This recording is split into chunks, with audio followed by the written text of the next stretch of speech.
सभी दोस्तों को नमस्कार। स्वागत करता हूं आपका अपने इस चैनल गॉड ऑनलाइन क्लासेस में। दोस्तों, जैसा कि हम उत्तराखंड शिक्षक पात्रता परीक्षा 2023 के लिए तैयारी कर रहे हैं और आशा करता हूं कि आप लोगों ने इसका जो विज्ञप्ति आई है वो फॉर्म भर लिया होगा और अपनी तैयारियों में जुटे हुए होंगे। लगातार आप लोगों के सामने सामाजिक अध्ययन का जो शिक्षण शास्त्र है दोस्तों, जो कि आपके पास 60 नंबर का आता है दोस्तों, और ये स्कोरिंग भी होता है क्योंकि यहाँ से हम अच्छा खासा स्कोर आगे बढ़ा सकते हैं अपना।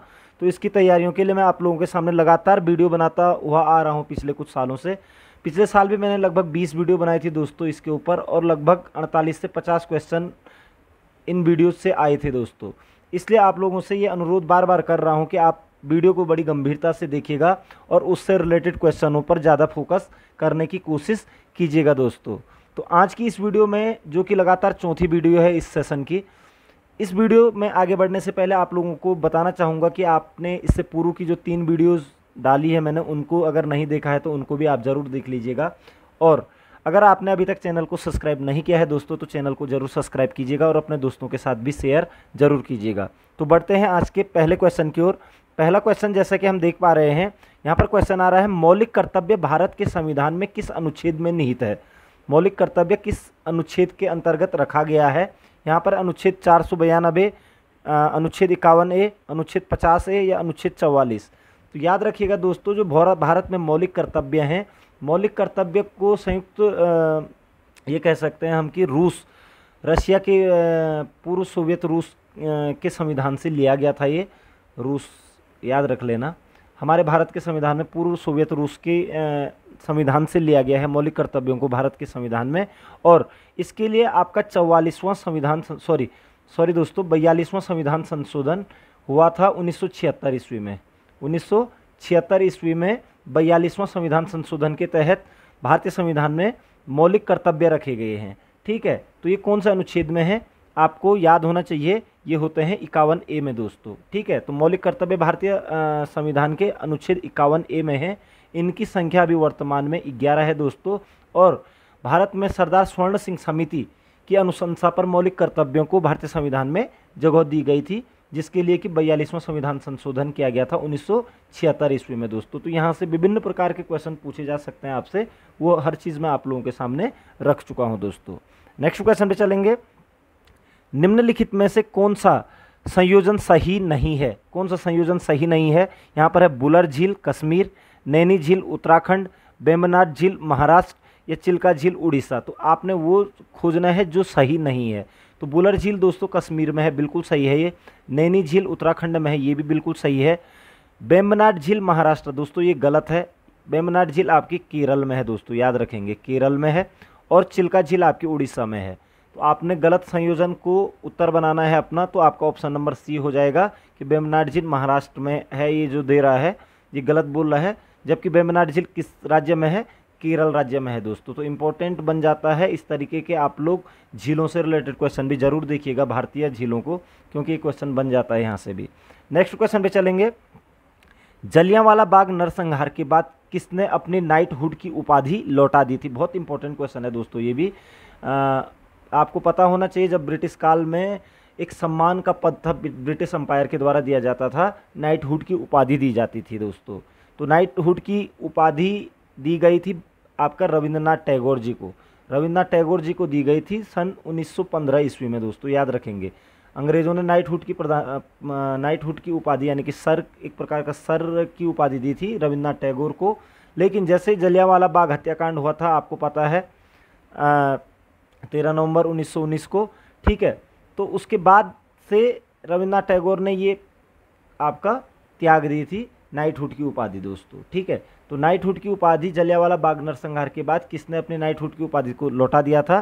तो आप कहेंगे रविंद्रनाथ टैगोर ने। ठीक है, और रविंद्रनाथ टैगोर को नाइटहुड की उपाधि कब मिली थी? तो 1915 ईस्वी में मिली थी दोस्तों।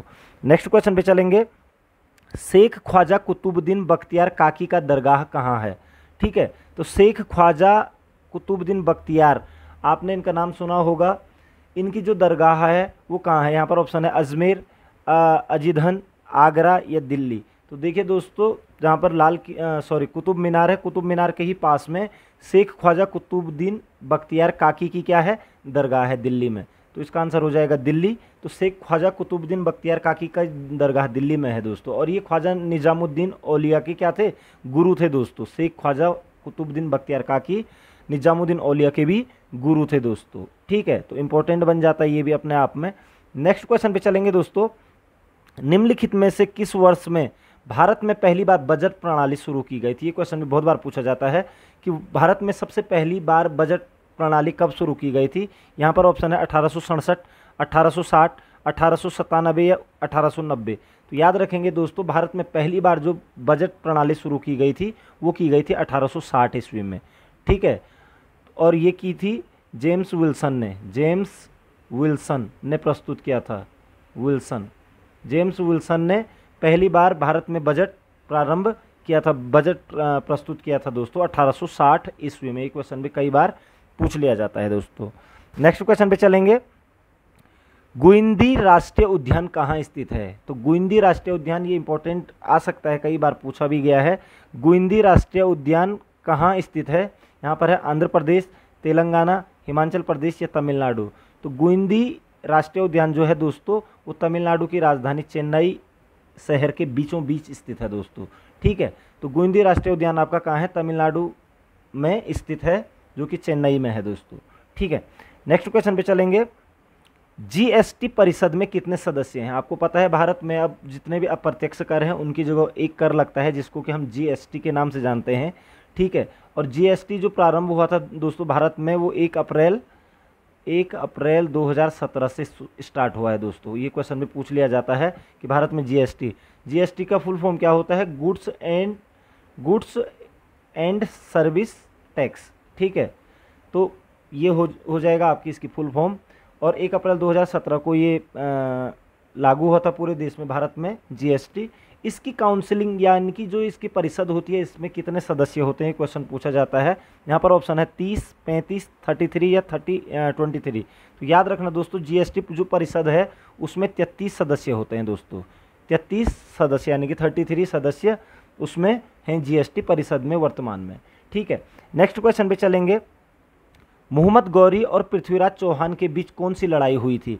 तो मोहम्मद गौरी और पृथ्वीराज चौहान के बीच कौन सी लड़ाई हुई थी? यहाँ पर है तराइन की लड़ाई, खानवा की लड़ाई, प्लासी की लड़ाई या बक्सर की लड़ाई। तो याद रखिएगा दोस्तों, मोहम्मद गौरी और पृथ्वीराज चौहान के बीच 1191 और 1192 ईस्वी में 2 युद्ध लड़े गए थे, जिसको कि तराइन का प्रथम युद्ध और द्वितीय युद्ध के नाम से भी जाना जाता है। तराइन का प्रथम युद्ध 1191 ईस्वी में मोहम्मद गौरी और पृथ्वीराज चौहान के बीच हुआ था, जिसमें पृथ्वीराज चौहान की विजय हुई थी प्रथम युद्ध में। ठीक है, और द्वितीय युद्ध हुआ था 1192 ईस्वी में, जिसमें कि मोहम्मद गौरी की विजय हुई थी और पृथ्वीराज चौहान को बंदी बना करके उनको मार दिया गया था।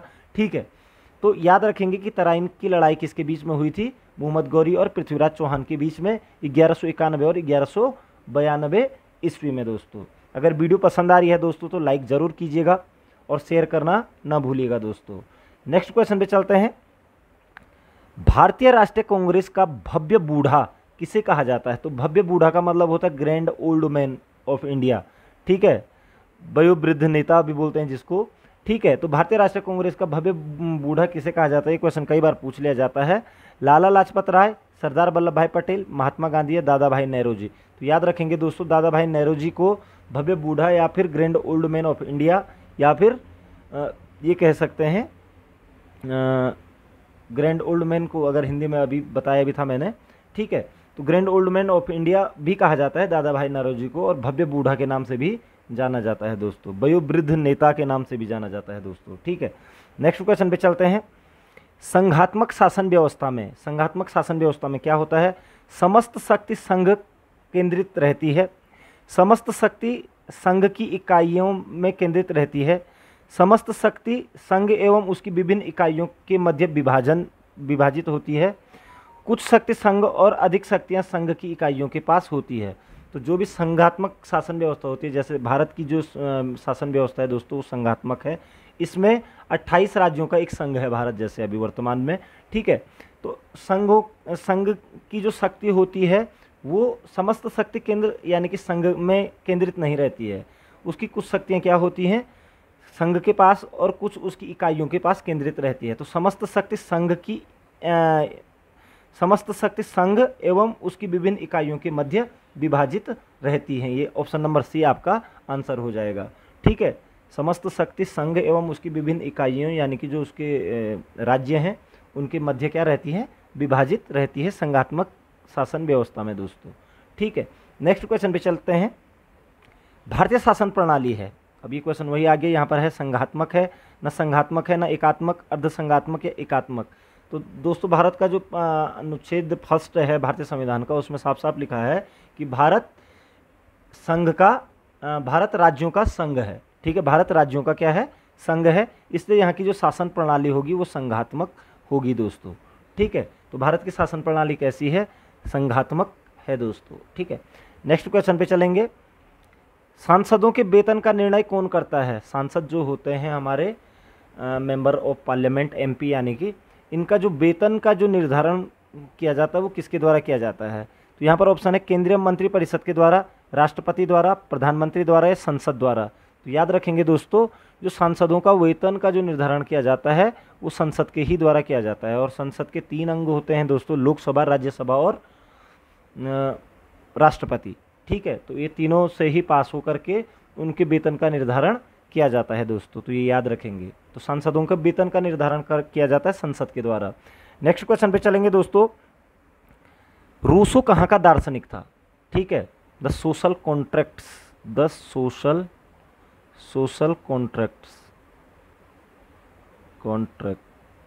दोस्तों। ठीक है, ये कई बार पूछ लिया जाता है। एक पुस्तक थी द सोशल कॉन्ट्रैक्ट्स, पुस्तक किसने लिखी है? ये लिखी है दोस्तों रूसो ने। ठीक है, और रूसो ने एक सबसे बड़ी बात जो करी थी वो की थी फ्रांस में दोस्तों। ठीक है, उसने कहा था कि जनता की जो इच्छा है वो सर्वोपरि है, ना कि राजा की। ठीक है, तो जनता की इच्छाओं को उसने सर्वोपरि माना था और एक बहुत बड़े दार्शनिक थे ये। यद्यपि जो रूसो का जो जन्म हुआ था दोस्तों वो स्विट्ज़रलैंड के जनेवा में हुआ था दोस्तों। ठीक है, लेकिन वहाँ से उसके बाद वो फ्रांस आ गए थे। ठीक है, अतः फ्रांस के ही दार्शनिक के नाम से इन्हें जाना जाता है दोस्तों। तो रूसो कहाँ के दार्शनिक थे? तो आप कहेंगे फ्रांस के थे, यद्यपि इनका जन्म स्विट्जरलैंड जनेवा में हुआ था दोस्तों। और इन्होंने एक महत्वपूर्ण किताब लिखी है जिसका नाम है द सोशल कॉन्ट्रैक्ट्स, रूसो की है ये बुक। ठीक है दोस्तों, तो ये क्वेश्चन भी कई बार पूछ लिया जाता है दोस्तों। नेक्स्ट क्वेश्चन पे चलेंगे। किस पत्र ने रातों रात वर्नाकुलर प्रेस एक्ट से बचने के लिए अपनी भाषा बदल दी थी? आपको पता है दोस्तों जो वर्नाकुलर प्रेस एक्ट है, ठीक है, ये आपका 1778 ईस्वी में लागू हुआ था। ठीक है, 1778 ईस्वी में वर्नाकुलर प्रेस एक्ट लगा दिया गया था क्योंकि भारतीय जो क्षेत्रीय भाषाएं थी उनमें अंग्रेज सरकार के खिलाफ क्या किया जा रहा था, बहुत सारे कंटेंट डाले जा रहे थे, उस तरीके के भड़काऊ कंटेंट। तो जिससे कि वर्नाकुलर प्रेस एक्ट आया लॉर्ड लिट्टन के टाइम पे दोस्तों। लिट्टन के टाइम पर ये पास हुआ था। लिट्टन ने वर्नाकुलर प्रेस एक्ट पारित किया था और उसमें ये कहा गया था कि जो अखबार अंग्रेजी में संपादित होंगे उन्हीं को चलाया जाएगा, वरना सारे बंद कर दिए जाए, प्रतिबंध लगा दिया गया था अन्य अखबारों पर। तो वो कौन सा पत्र था जिसने रातों रात अपनी भाषा बदल दी थी? तो यहाँ पर है हरिजन, भारत मित्र, अमृत बाजार पत्रिका या हिंदुस्तान रिव्यू। तो वर्नाकुलर प्रेस एक्ट से बचने के लिए अमृत बाजार पत्रिका थी दोस्तों, इसने रातों रात अपनी भाषा चेंज कर दी थी। ठीक है, और अंग्रेजी में ये अपनी संपादकी को प्रकाशित करने लगा था दोस्तों। तो याद रखिएगा, वर्नाकुलर प्रेस एक्ट 1778 ईस्वी का पारित हुआ है लॉर्ड लिट्टन के टाइम पर। ठीक है, और ये भारतीय प्रेस पर क्या था, एक प्रतिबंध था जो भारतीय भाषाओं में प्रकाशित होते थे जो समाचार पत्र। ठीक है, और इसी के एवज से बचने के लिए अमृत बाजार पत्रिका ने रातों रात अपनी क्या कर दी थी, भाषा बदल दी थी और अंग्रेजी में अपनी संपादकी को स्टार्ट किया था। इस अमृत बाजार पत्रिका के जो संपादक थे दोस्तों वो शिशिर कुमार घोष थे। शिशिर कुमार घोष, याद रखिएगा दोस्तों, कई बार पूछ लिया जाता है, शिशिर कुमार घोष। ठीक है, शिशिर कुमार घोष इसके संपादक थे अमृत बाजार पत्रिका के। इसने ही रातों रात अपनी भाषा चेंज कर दी थी वर्नाकुलर प्रेस एक्ट से बचने के लिए दोस्तों। ठीक है, तो आई होप आपको समझ आ चुका होगा। नेक्स्ट क्वेश्चन पे चलेंगे। रॉलेट एक्ट क्यों पारित किया गया था? आपको पता होना चाहिए दोस्तों, 1919 में एक एक्ट आया था। 1919 में एक एक्ट आया था, ठीक है, जिसका नाम था रॉलेट एक्ट। रॉलेट एक्ट ये था कि जो भारत में जो ये कह सकते हैं कि जो अंग्रेज शासन के खिलाफ जो गतिविधियां हो रही थी, जो क्रांतिकारी ये कह सकते हैं कि दबाव बनाए जा रहे थे, या क्रांतिकारी जो षड्यंत्र रचे जा रहे थे जो अंग्रेज के लिए, उन कुचक्रों को दबाने के लिए एक ऐसा एक्ट आया कि बिना दलील के या बिना गवाह के, नो दलील नो अपील और नो वकील की बात की गई थी रोलेट एक्ट में दोस्तों, कि किसी को भी क्या करा जा सकता है, अरेस्ट किया जा सकता है। ठीक है, तो इसे ही रोलेट एक्ट कहा जाता है कि बिना दलील के ही किसी भी व्यक्ति को क्या किया जा सकता है, अरेस्ट किया जा सकता है, यानी कि उसको बंदी बनाया जा सकता है। तो इसे ही रोलेट एक्ट कहते हैं। ये 1919 में आया था दोस्तों। तो रोलेट एक्ट क्यों पारित किया गया था, तो यहाँ पर पहला ही ऑप्शन दिख रहा है कि क्रांतिकारी गतिविधियों पर अंकुश लगाने के लिए। तो यही इसका आंसर है दोस्तों, जो क्रांतिकारी गतिविधियाँ हो रही थी उन पर अंकुश लगाने के लिए रोलेट एक्ट आया था, जिसमें कि शक के आधार पर ही किसी को क्या कर दिया जाता था, अंदर करने की बात हो रही थी दोस्तों। ठीक है, तो भारत में बहुत ज़्यादा विरोध हुआ था इसका, रोलेट एक्ट का। नेक्स्ट क्वेश्चन पे बढ़ेंगे। पूना समझौता किसके मध्य संपन्न हुआ? पूना पैक्ट दोस्तों। ठीक है, तो पूना समझौता आपको पता होना चाहिए दोस्तों 1932 ईस्वी में हुआ था, और यरवदा जेल में हुआ था ये संपन्न। तो पूना समझौता हुआ था गांधी जी और अंबेडकर के बीच में दोस्तों, याद रखेंगे। गांधी जी और अंबेडकर के बीच में दलित समाज के स्थायित्व के लिए कुछ बातें की गई थी। ठीक है, तो पूना समझौता हुआ था 1932 ईस्वी में यरवदा जेल में। उस समय गांधी जी यरवदा जेल में थे दोस्तों। तो गांधी और अंबेडकर के बीच में पूना पैक्ट या फिर पूना समझौता हुआ था 1932 ईस्वी में। इस चीज़ को आप लोग अपने माइंड में रख लेंगे। नेक्स्ट क्वेश्चन पे बढ़ेंगे। 1911 ईस्वी में बंगाल विभाजन किसने वापस लिया? ये कह रहा है वापस। ठीक है, तो 1911 में बंगाल विभाजन वापस लिया गया था। आपको पता है दोस्तों 1905 ईस्वी में बंगाल का विभाजन हुआ था लॉर्ड कर्जन के टाइम पर। लॉर्ड कर्जन के टाइम पर बंगाल का विभाजन हुआ था दोस्तों। ठीक है, लेकिन इस विभाजन को 5-6 साल बाद ले लिया गया वापस। तो ये किसके टाइम पर वापस लिया गया? बंगाल विभाजन तो किया लॉर्ड कर्जन ने, लेकिन वापस किसके टाइम पे हुआ था? यहाँ पर ऑप्शन है Lord Curzon, Lord Ripon, Lord Lytton, Lord Hardinge. तो देखिए दोस्तों, लॉर्ड रिपन और लिटन तो आपके 80 के दशक में थे, 1700। ठीक है ना। तो लॉर्ड हॉर्डिंग के टाइम पर ये क्या लिया गया था? बंगाल विभाजन वापस लिया गया था दोस्तों। लॉर्ड हॉर्डिंग याद रखिएगा दोस्तों। ठीक है, नेक्स्ट क्वेश्चन पे चलेंगे। पूर्ण स्वराज की मांग का प्रस्ताव कांग्रेस के किस वार्षिक अधिवेशन में पारित हुआ?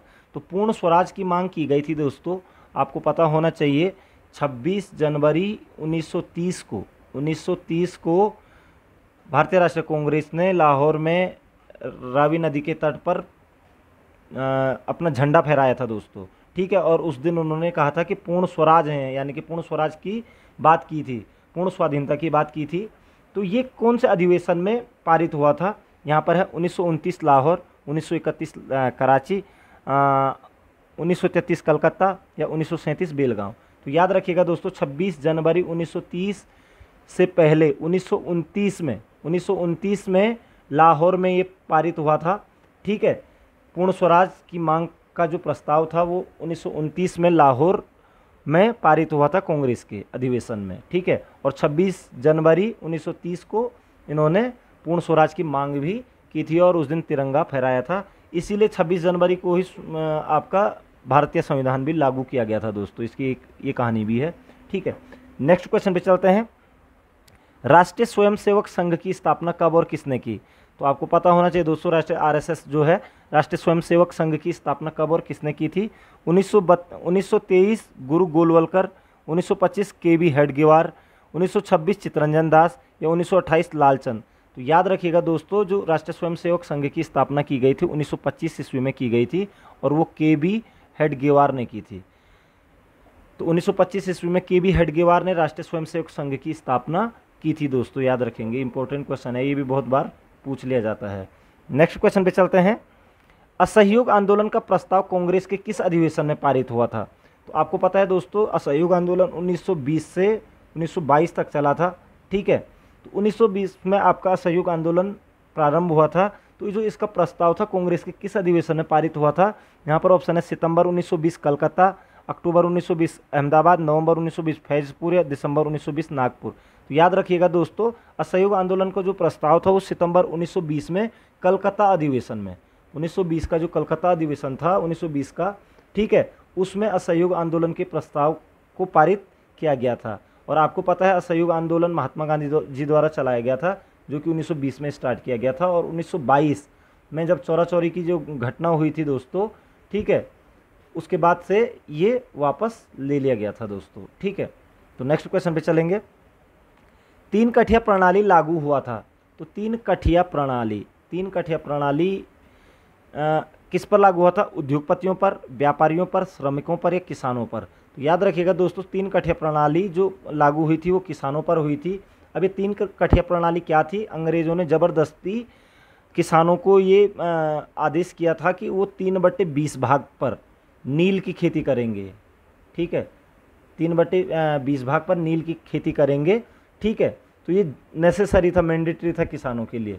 ठीक है, तो कई बार क्या होता था कि अकाल अकुल पड़ने पर भी किसानों को ये ज़बरदस्ती का सौदा करना पड़ता था अंग्रेज़ों के साथ। तो इसी पर चंपारण में आंदोलन किया था महात्मा गांधी ने दोस्तों 1917 ईस्वी में दोस्तों। ठीक है, तो तीन कठिया प्रणाली किस पर लागू थी? तो किसानों पर थी दोस्तों। ठीक है, याद रखेंगे। नेक्स्ट क्वेश्चन पे चलते हैं। गिरमिटिया किसे कहा जाता है? तो गिरमिटिया किसे कहा जाता है? अनुबंधित मजदूर को, रोगियों को, छिपकली को या अंग्रेज़ों को? तो दोस्तों ये गिरमिटिया जो शब्द आपने पिक्चरें भी देखी होंगी पुराने ज़माने की, जिसमें अंग्रेज़ और भारतीयों का जिसमें संवाद रहता है, उसमें ज़बरदस्ती अंग्रेज़ क्या करते हैं कि भारतीयों के अंगूठे को लगा करके अंगूठा लगा दिया, और उसके बाद एक अनुबंध प्रमाण पत्र बन जाता है उनका कि आपको काम करना पड़ेगा। तो वही चीज़ है गिरमिटिया। ठीक है, एग्रीमेंट टाइप का। तो गिरमिटिया कहा जाता था अनुबंधित मजदूरों को, यानी कि जिन मजदूरों के साथ एग्रीमेंट किया जाता था उसे ही गिरमिटिया कहा जाता था दोस्तों। और ये बेसिकली सबसे ज़्यादा आए थे उत्तर प्रदेश और बिहार के पश्चिमी बिहार वाले पोर्शन से आते थे दोस्तों गिरमिटिया। ठीक है, नेक्स्ट क्वेश्चन पे चलेंगे दोस्तों। ब्रेटन वुड्स सम्मेलन किस वर्ष हुआ था? इंपॉर्टेंट क्वेश्चन है दोस्तों ये। इसी ब्रेटन वुड्स सम्मेलन के द्वारा अंतर्राष्ट्रीय पुनर्वित्त बैंक, यानी कि जिसको कि हम क्या बोलते हैं, विश्व बैंक बोलते हैं, विश्व बैंक की स्थापना और IMF इंटरनेशनल मॉनेटरी फंड की स्थापना हुई थी इसी ब्रेटन वुड्स सम्मेलन के बाद दोस्तों। तो ये ब्रेटन वुड्स सम्मेलन किस वर्ष हुआ था? यहाँ पर है 1845, 1847, 1944 या 1952। तो याद रखेंगे दोस्तों 1944 ईस्वी में ये ब्रेटन वुड्स सम्मेलन हुआ था, और इसी के पश्चात क्या हुआ था? विश्व बैंक और IMF जो इंटरनेशनल मॉनेटरी फंड है, मुद्रा कोष यानी कि अंतर्राष्ट्रीय मुद्रा कोष, इसकी स्थापना हुई थी दोस्तों। तो याद रखेंगे 1944 में ब्रेटन वुड्स सम्मेलन हुआ था दोस्तों। ठीक है, नेक्स्ट क्वेश्चन पे चलते हैं। आलू अकाल किस देश में हुआ था? तो आलू अकाल, एक बार आलू पर भयंकर बीमारी आ जाने के कारण आलू अकाल पड़ गया था। तो वो कौन सा देश था? इंग्लैंड, आयरलैंड, स्पेन या अमेरिका? तो याद रखना दोस्तों 1840 के आसपास आयरलैंड 1840 के जो दशक में आयरलैंड में एक बार क्या हो गया था, आलू पर भीषण बीमारी आ गई थी, जिसके कारण काफ़ी सारे लोग मर गए थे। ठीक है ना, और उसी को क्या कहा जाता है? आलू अकाल। तो आलू अकाल किस देश में आया? तो आयरलैंड में आया दोस्तों। आ से आलू और आ से आयरलैंड, ऐसे आप याद रख लेना दोस्तों। ठीक है, ये क्वेश्चन में कई बार पूछ लिया जाता है, NCERT की किताबों में है ये। नेक्स्ट क्वेश्चन पे चलते हैं दोस्तों। भूमंडलीकरण शब्द का इजाद किसने किया? भूमंडलीकरण यानी कि दोस्तों ग्लोबलाइजेशन की जो हम बात करते हैं। ठीक है, तो भूमंडलीकरण शब्द को इजाद किसने किया था? कीन्स ने, ब्रिया ने, फ्रेडरिक विलियम ने या जॉन विलियमसन ने? तो याद रखिएगा दोस्तों, जो भूमंडलीकरण शब्द का इजाद यानी कि जो दिया था वो दिया था जॉन विलियमसन ने। याद रखेंगे, जॉन विलियमसन ने भूमंडलीकरण शब्द का इजाद किया था दोस्तों, तो याद रखेंगे। नेक्स्ट क्वेश्चन पे चलते हैं। इनमें से कौन सा भूकंपीय तरंग नहीं है? ठीक है, आपने भूकंप की तरंगों के बारे में पढ़ा होगा दोस्तों, और अगर नहीं पढ़ा है तो भूकंप की 3 प्रकार की तरंगें होती हैं। ठीक है, पहली होती है प्राइमरी, दूसरी होती है सेकेंडरी, और तीसरी होती है लॉन्गिट्यूड दोस्तों। इसको सतही तरंग भी बोलते हैं दोस्तों, सतही तरंग या ठीक है। तो लॉन्गिट्यूड तरंग या फिर सेकेंडरी तरंग या फिर प्राइमरी तरंग। तो PSL प्रकार की तरंगें होती है, 3 प्रकार की तरंगें होती है भूकंप की। तो यहाँ पर ऑप्शन है, और कौन सी नहीं है बोल रहा है, तो P होती है, L होती है, S होती है दोस्तों, तो O नहीं होती है। तो ये आपका यहाँ पर आंसर बन जाएगा दोस्तों। ठीक है, नेक्स्ट क्वेश्चन पे चलते हैं। 1907 ईस्वी में JN टाटा ने भारत का पहला लौह और इस्पात संयंत्र किस जगह पर स्थापित किया? तो आपको पता है कि भारत का पहला लौह इस्पात संयंत्र 1907 में किस स्थान पर स्थापित किया गया था? यहाँ पर है जमशेदपुर, बम्बई, मद्रास या अहमदाबाद। तो याद रखिएगा दोस्तों, ये जमशेदपुर में किया गया था दोस्तों। जमशेदपुर में 1907 में JN टाटा ने भारत का पहला लौह और इस्पात संयंत्र स्थापित किया था दोस्तों। ठीक है, नेक्स्ट क्वेश्चन पे चलते हैं। मेगस्थनीज ने पाटलिपुत्र की यात्रा किसके समय में की थी? आपको पता है मेगस्थनीज, पिछली वीडियो पे भी मैंने डिस्कस किया था कि मेगस्थनीज जो था वो सेल्यूकस निकेटर का राजदूत था, जो कि भारत में चंद्रगुप्त मौर्य के दरबार में आया था दोस्तों। ठीक है, तो मेगस्थनीज ने पाटलिपुत्र की यात्रा किसके समय में की? यहाँ पर है option number D, Chandragupta Maurya के समय में। और यहीं पर रह करके इसने एक पुस्तक भी लिखी थी जिसका नाम था इंडिका दोस्तों। ठीक है, इंडिका पुस्तक। ठीक है, नेक्स्ट क्वेश्चन पे बढ़ेंगे। इनमें से कौन मानव जनित आपदा है? मानव जनित आपदा कौन सी है? सांप्रदायिक दंगे, आतंकवाद, महामारी। तो देखिए दोस्तों, ये तीनों ही मानव जनित हैं, इसलिए उपयुक्त तो सभी हो जाएगा। उपयुक्त तो सभी मानव जनित आपदाएं हैं। सांप्रदायिक दंगे भी मानव के द्वारा होते हैं, आतंकवाद भी मानव के द्वारा किया जाता है, और महामारी जो फैलती है वो मानव के ही द्वारा फैलती है दोस्तों। तो उपयुक्त तो सभी इसका क्या हो जाएगा? आंसर हो जाएगा दोस्तों। नेक्स्ट क्वेश्चन पे चलते हैं। आपदा प्रबंधन किसे कहते हैं? तो आपदा प्रबंधन आपने सुना होगा दोस्तों बार बार नाम। भूकंप को रोकना, सुनामी उत्पन्न नहीं होने देना, प्राकृतिक आपदाओं के दुष्परिणामों को कम करने का उपाय किया जाना, या स्वच्छ पेयजल का प्रबंध करना। तो सिंपल सा बात है दोस्तों कि प्राकृतिक आपदाओं के जो दुष्परिणाम होते हैं उनको कम करने के उपाय करना ही क्या होता है? आपदा प्रबंधन होता है दोस्तों।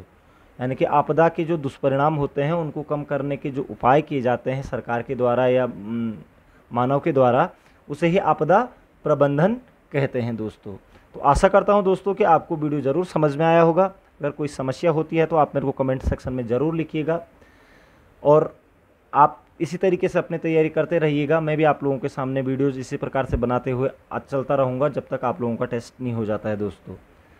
तो आपके उज्जवल भविष्य की कामना करता हूँ। मिलते हैं नेक्स्ट वीडियो में, तब तक जय हिंद, जय भारत।